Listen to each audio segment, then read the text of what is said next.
ഓം പാർത്ഥായ പ്രതിബോധിതാം ഭഗവതാ നാരായണേന സ്വയം വ്യാസേന ഗ്രഥിതാം പുരാണമുനിനാം മധ്യേ മഹാഭാരതം. ആത്മഭാവങ്ങളെ, ഭഗവത്ഗീതയിലെ മർമ്മങ്ങൾ എന്ന പരമ്പരയിൽ ഇന്നത്തെ നമ്മുടെ ചിന്തനീയ വിഷയം അറിവുള്ളവരോട് ഉപദേശം തേടുക. വിധിഹീനമസിഷ്ഠാന്നം മന്ത്രഹീനമദക്ഷിണം ശ്രദ്ധാവിരഹിതം യജ്ഞം താമസം പരിചക്ഷതേ.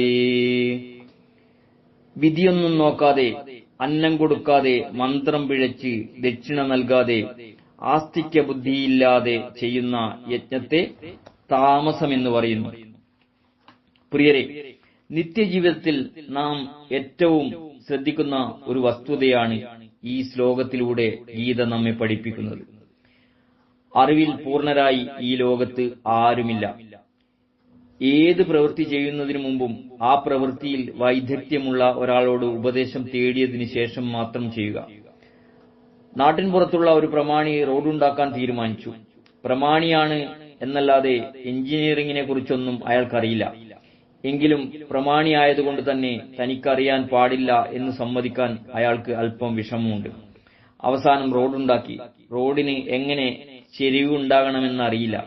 അതുകൊണ്ട് തന്നെ ഏത് വാഹനം പോയാലും ഒരു വശത്തേക്ക് മറിഞ്ഞു വീണുപോകും. ഇതുപോലെ ശസ്ത്രക്രിയ ചെയ്യുന്നത് കണ്ടുമാത്രം ശീലമുള്ള ഒരു നഴ്സ് കത്തിയെടുത്ത് വല്ലവരുടെയും വയറുകീറിയാൽ രോഗി മരിച്ചത് തന്നെ. മറ്റൊന്ന്, ലോകസേവനത്തിൽ ഏർപ്പെടുമ്പോൾ അതിനുവേണ്ടി ബന്ധപ്പെടുന്ന എല്ലാവരുടെയും ക്ഷേമത്തിൽ താൽപര്യമുണ്ടായിരിക്കണം. തനിക്ക് വേണ്ടി ഉണ്ടാക്കുന്ന ആഹാരം മറ്റുള്ളവർക്ക് കൂടി ലഭിക്കണം എന്ന ചിന്ത നമ്മിലുണ്ടാവണം. ഇന്ത്യയിലെന്നല്ല, ലോകത്തിൽ എവിടെയായാലും സഹഭോജനം ചെയ്യുന്നത് ജീവിതത്തിന്റെ പങ്കുവെക്കലിൽ സുപ്രധാനമായ ഒരിനമാണ്.